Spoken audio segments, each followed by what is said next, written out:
چلے اسی تنخواہ میں سے جب بندہ بڑے بیٹے کی شادی کر کے بہو بیاہ کے لے آئے تو پھر بھی کام چلتا ہے. اور جب اس بیٹے کو اللہ بچے عطا کر دے تو اسی گھر میں، اسی آنگن میں، اسی چھت کے نیچے کام چلتا ہے. تو پھر تو مان جانا کہ چلانے والا تو نہیں، چلانے والا کوئی اور ہے. پھر تو مان جا کے چلانے والا کوئی تو اس وقت جب تنخواہ تیری لگی تھی تو کہتا تھا ابا ابھی میری شادی نہ کر، میں بیوی کو کیسے کھلاؤں گا. تو وہی شخص ہے جس کی چھت کے نیچے پھر 1.5 درجن پوتے بھی پل رہے اور گزارا ان کا بھی ہو رہا ہے. تو رزق کا ذمہ کس کا ہے؟ اللہ کا، اللہ کا ذمہ. اب ہمیں پتہ ہے پہلی بات تو پریشانی اس لیے اتار دینی چاہیے کہ ذمہ ہمارا ہے ہی نہیں. اب دوسری بات یہ کہ ذمہ داری کس کی ہے؟ اللہ حکیم بھی ہے اور علیم بھی ہے. حکیم بھی ہے اور جانتا بھی ہے اور اسے پتہ بھی ہے کہ دینا کس طرح ہے. اب ہم پتہ کیا کہتے ہیں؟ کہتے ہیں وہ جو بندہ پجاروں میں بیٹھا ہے وہاں اسے نہیں بیٹھنا چاہیے تھا، اور میرا حق تھا. تجھے زیادہ پتہ ہے کہ اللہ کو؟ بول کے بتانا کس کو پتہ زیادہ ہے. کیوں جی؟ تو آپ اصل ٹینشن پتہ کب لگتی ہے؟ جب بندے کہتے ہیں نہیں وہ پجاروں میری تھی، میرا حق تھا. وہ جب گزرتی ہے نا پاس سے مہران کے تو مہران والا ٹینشن بڑی لیتا ہے. حالانکہ اللہ کو زیادہ پتہ ہے کہ وہ حق.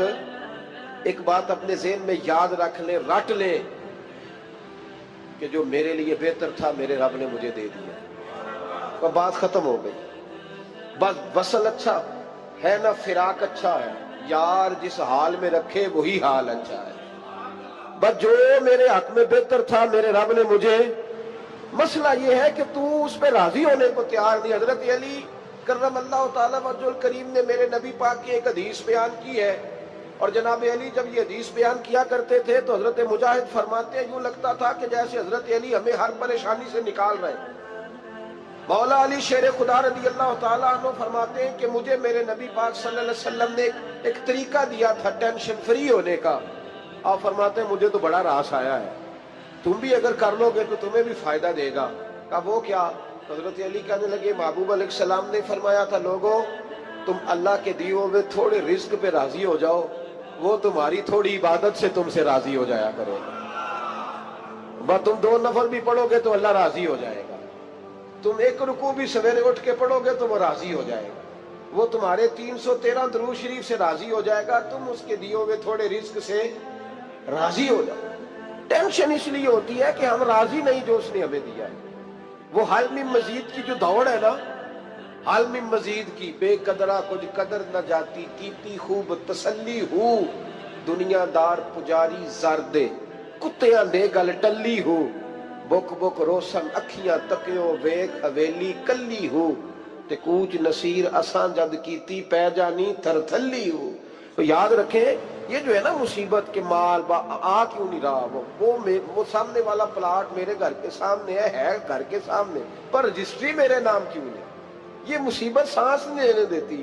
موٹر سائیکل کھڑی کرتا ہے نا جب آ کے دکان سے روٹی کھانے آتا ہے، دفتر سے گھر آتا ہے، کاروبار سے آتا ہے، تو جہاں موٹر سائیکل کھڑی کرتا ہے وہ ٹینشن بڑی ہے کہ کبھی میری ہو جائے نا یہ والی جگہ تو میں یہاں بھی بورڈ لگاؤں اپنے نام.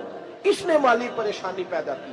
تو جس حال میں ہے، کیونکہ تو نے اپنا یہ حال خود نہیں بنایا، جس نے بنایا ہے وہ بڑا بہتر جانتا تھا کہ تو اسی حال میں اسے اچھا لگتا ہے. تو اسے اسی حال میں، ایک بزرگ تھے تو ان کی طبیعت بڑی علیل ہو گئی، بیمار ہو گئے تو اللہ نے آزمائش دی تو کیڑے پڑ گئے وجود میں. ایک کیڑا یہاں سے کھا رہا تھا، اللہ والے بڑے راضی رہتے ہیں اس کی رضا پہ. تو کیڑا یہاں کھا رہا تھا تو نیچے گر گیا تو بابا جی نے اٹھا کے پھر وہاں رکھ لیا. کہنے لگے جب اس نے تیری ڈیوٹی مجھے کھانے کی لگائی ہے تو میں اس بات پہ راضی ہوں تو نیچے کیوں گرتا ہے؟ بس ٹھیک ہے کھا، جب اس نے تجھے ڈیوٹی جو تیری لگائی. سالبہ بن عبد الرحمن ایک صحابی تھے، سالبہ غالباً نبی پاک صلی اللہ علیہ وسلم کی خدمت میں آئے، کہنے لگے یا رسول اللہ صلی اللہ علیہ وسلم غربت بڑی ہے، میرے لیے دعا کریں اللہ زیادہ مال دے. تو محبوب صلی اللہ علیہ وسلم نے فرمایا تو جس حال میں اچھا ہے وہ تیرے لیے بہتر ہے، اس میں تو ہے وہی حال تیرے لیے. مشکل ہے نا یہ جواب سننا. کہتے پیر صاحب فلان جگہ سے تویز آیا وہاں تو وارے نے آرے ہو گئے، تو آپ کے ہاں. تو میں کہتا ہوں یہ تویز دینے والا اگر تویز دے کے امیر بناتا ہے تو پہلے خود کیوں نہیں بنتا؟ یہ خود تو 150 کا تویز بیچ رہا ہے، اپنی بیچارے کی حالت یہ ہے۔ اگر اتنا ہی تویز اس کا چلتا ہوتا تو پہلے 5 پجاروں اس کے دروازے پہ کھڑی ہو۔ عجیب چکر ہے اور عجیب جگہ لوگ الجھ گئے، سمجھتے ہی نہیں بات کو۔ یا رسول اللہ صلی اللہ علیہ وسلم دعا کر دے تو محبوب نے کیا فرمایا؟ فرمایا تو جس حال میں ہے نا وہ حال تیرے لیے بہتر ہے، اسی میں رہ۔ کہ نہیں حضور دعا کرے۔ فرمایا سال بعد تو باز آ جا۔ حضور دعا کرے۔ فرمایا تو باز آ جا۔ 2-3 دفعہ کا ضد کی، محبوب نے فرمایا جا، پھر اللہ تجھے زیادہ پیسے دے گا۔ چند بکریاں خریدی، اتنی برکت ہوئی کہ بکریوں کے ریوڑ بن گئے۔ پھر کچھ بکریاں بیچ کے گائے خرید لی، ان کے بھی ریوڑ ہو۔ پھر کچھ اونٹ اونٹنیاں لے لی، ریوڑ ہی ریوڑ۔ پہلے 5 وقت مسجد میں آتے تھے، اب فجر اور عشاء رہ گئی۔ پھر مال زیادہ ہوا تو مدینے شہر میں کوئی جگہ ہی نہیں، مدینے سے باہر حویلی خریدی، پھر جمعہ ہی رہ گیا۔ جمعے کے جمعے آتے، زکوٰۃ کا حکم آیا۔ میرے نبی کریم علیہ السلام نے حضرت ابو ہریرہ کو بھیجا، فرمایا جا اسے کہہ تیری زکوٰۃ بنتی ہے 2.5%۔ 10 کروڑ روپیہ ہو تو کتنی زکوٰۃ بنتی؟ بھئی 1 کروڑ کی 2.5 لاکھ ہوئی نا، تو 10 کروڑ کی کتنی ہوئی؟ تو بڑی مصیبت ہے جب بینک سے میسج آتا ہے نا کہ 25 لاکھ نکل گیا تیرے اکاؤنٹ سے، بہت بڑی مصیبت، بڑی ٹینشن ہوتی ہے۔ ایک صاحب میرے پاس آئے، ان کی زمین اچانک مہنگی ہو گئی، اچانک پہلے کچھ 15-16 لاکھ کی ایکڑ زمین تھی، پھر وہ کروڑ کی ہو گئی۔ تو میرے پاس آئے، کہنے لگے وہ 10 کروڑ روپے بنتے ہیں تو زکوٰۃ، تو میں نے کہا آپ نے کیا کیا؟ زری زمین پہ عشر آتا ہے، اس پہ زکوٰۃ نہیں آتی، تو آپ نے کیا کیا؟ کہنے لگے وہ کچھ سوسائٹی کے رول کے مطابق میں نے فائلیں وغیرہ لے لی ہیں، اب میں نا کبھی موقع آئے گا تو ان کو بیچوں گا۔ تو میں نے کہا اب تو آپ کا یہ مال ہو گیا بزنس کا، تو اب تو اس پہ زکوٰۃ آئے گی۔ 10 کروڑ پہ جب 25 لاکھ سنا تو کہنے لگے فوراً دینی پڑتی ہے کہ تھوڑی تھوڑی سے بھی کام چل جاتا ہے؟ تو میں ان کا چہرہ دیکھنے لگا، میں نے کہا نہیں وہ تو آپ کو پتہ ہے، ویسے حضرت عمر فرمایا کرتے تھے بانٹ کے نہ دو، کوشش کرو کسی ایک کوئی دو، چلو کسی کا تو کچھ بن جائے، تو ایک کوئی دینی چاہیے۔ کہنے لگے تو مطلب یہ ایسا ہی حکم ہے؟ میں نے کہا آپ کسی اور سے تحقیق کر لیں۔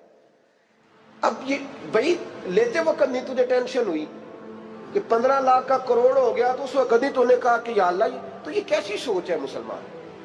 کس طرح کا اس کا؟ ہمارے ہاں جب کسی آدمی پہ حالات خراب ہوتے ہیں نا تو سب سے پہلے وہ اس طرح کرتا ہے کہ جو میں کہیں اللہ کے رستے میں دیتا ہوں پہلے اسے بند کروں۔ جس رستے تجھے آ رہا تھا پہلے تو نے وہ رستہ بلاک کیا۔ حضرت اسماء بنت ابی بکر صدیق کہتی ہیں میں حضور کو مسجد کے لیے، ادارے کے لیے، صحابہ صفہ کے لیے کچھ دے رہی تھی، تو میں نے گننا شروع کیا تو حضور مسکرانے لگے۔ حضور مسکراتے کیوں ہیں؟ تو فرمانے لگی، محبوب فرمانے لگے اسماء اللہ کے رستے میں گن گن کے نہ دیا کر، ورنہ وہ بھی تجھے گن گن کے دے گا، تو اس کے رستے میں بے حساب دے، وہ بھی تجھے بے حساب ہی عطا فرمائے۔ لیکن پہلے یہ والا پہلے دروازہ بند کرو، یہاں سے پیسے ختم ہو رہے ہیں، تو اس طرح کرنا بھائی۔ اس دفعہ سوٹ ذرا گرمیوں والے نہ خرید، لیکن جو تو اللہ کے رستے میں دے رہا ہے اسے دیتا رہے، لیکن ہم اپنا نقصان کرتے ہیں، زیادتی کرتے ہیں اپنے ساتھ۔ میں نے آپ کو پہلے بھی بتایا تھا پیار کی بولی ہے، پھر بولتا ہوں۔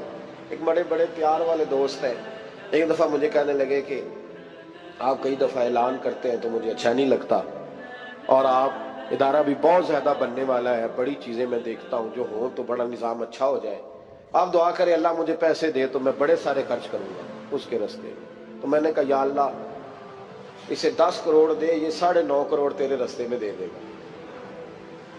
تو چپ کر گیا، جس طرح آپ نہیں کر گئے سارے، چپ کر گیا وہ بھی۔ اس نے کہا جی نہیں جی انشاءاللہ کریں گے۔ تو میں کیا پلیا جی دعا پہ ہوں دیا، ابھی تو وہ آئیں گے تو تب دیکھی جائے گی، تو یہیں اڑ گیا ہے۔ یعنی 9.5 کروڑ اللہ کے رستے میں خرچ کرنے کی دعا پہ بھی آمین کوئی نہیں کہتا کہ چلو آمین ہی کہہ دیں۔ تو میں کہا تینوں تے 50 لاکھ بچتا سی پیا، لیکن تو اس سودے پہ تیار ہے۔ جب یہ سوچ ہوتی ہے، یہ غلط سوچ ہے، یہ بات تو اگر تے مسکرانے والی، لیکن یہ سوچ صحیح نہیں۔ حضرت عثمان غنی رضی اللہ تعالیٰ عنہ کہتے ہیں جس وقت نبی پاک صلی اللہ علیہ وسلم نے اعلان کیا نا جنگ کے موقع پر کہ 800 سپاہیوں کا خرچہ چاہیے، کہتے ہیں میرے پاس 600 کا تھا۔ یہاں ایک روایت میں حضور نے 1000 کا اعلان کیا تو میرے پاس 800 کا تھا۔ جب 2-3 دفعہ نبی پاک نے اعلان کیا تو کہتے ہیں میں نے کھڑے ہو کے کہا یا رسول اللہ پورا 800 میری طرف سے۔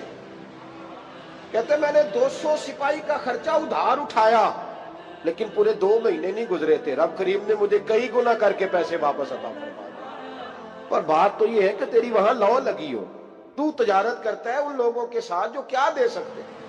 تو سالبہ کے پاس حضور نے پیغام بھیجا، پہلے تو کہا تیرے لیے بہتر نہیں مال، جب اصرار کیا تو اب بڑی برکت ہو گئی، بڑا آیا تو فرمایا زکوٰۃ دے، 2.5% زکوٰۃ ہے۔ اب جب سوچا کہ 5 اونٹوں پہ ایک بکری جائے گی اور بڑا سارا مجھے دینا پڑے گا، اب جب غور کیا تو یہ تو نہ کہا کہ میں نہیں دیتا۔ حضرت ابو ہریرہ سے کہنے لگے نبی کریم علیہ السلام کی خدمت میں عرض کرنا کہ میں خود آؤں گا۔ حضرت ابو ہریرہ نے آ کے عرض کی یا رسول اللہ صلی اللہ تعالی علیہ وسلم، حضور وہ کہتے تھے میں خود آؤں گا، تو کہتے ہیں محبوب نے ٹھنڈی سانس لی، فرمایا اسے کہا تھا کہ تیرے لیے مال بہتر نہیں، اب ہلاک ہو گیا، ہائے افسوس ہلاک ہو گیا۔ ان کو بھی تھوڑی دیر کے بعد احساس ہوا کہ یہ میں نے کیا کیا، نبی پاک کو ہی کہہ دیا نہیں ہے، حضور کو کہہ دیا بعد میں آؤں گا۔ اب دوڑے آئے، عرض کی حضور میں سارا کچھ لے کے آیا ہوں، قبول کر لیں۔ محبوب نے فرمایا گویا بلال حبشی کی خشک کھجور بھی قبول ہے، اور صہیب رومی ایک اٹی باندھ کی لائے تو وہ بھی قبول ہے، اور عمار بن یاسر اور مصعب بن عمیر اگر 2 دینار دے جائیں اور کوئی پرانا جوڑا کسی سپاہی کے لیے چھوڑ جائے تو وہ بھی قبول ہے، لیکن تو اپنا لاکھوں لے کے چلا جا، تیرا کوئی نہیں قبول، معاف کر دیں۔ فرمایا جا معاف کیا، پر پیسے لے کے نہ آنا۔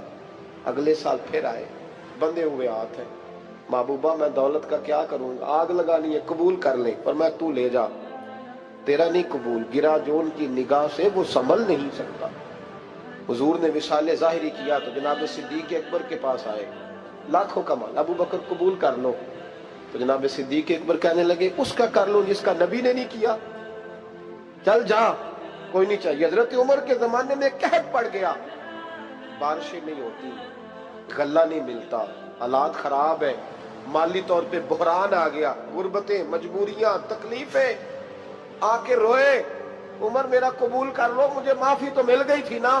فرمایا معافی اپنی جگہ پہ، پر جس کا مصطفیٰ نے قبول نہیں کیا۔ بہت سارے لوگوں کو پتہ ہی نہیں کہ ان کا قبول ہی نہیں ہوا، اور وہ الجھے ہوئے ہیں، انہیں خبر ہی نہیں کہ اصل بات کیا ہے۔ فرمایا جس کا مصطفیٰ کریم نے قبول نہیں کیا، اب ہیرے اور جواہرات بھی لے کے آئے تو بھوکے مریں گے، پر اس کا قبول، اس بات پہ راضی رہو، اس حال میں اللہ نے رکھا ہوا ہے۔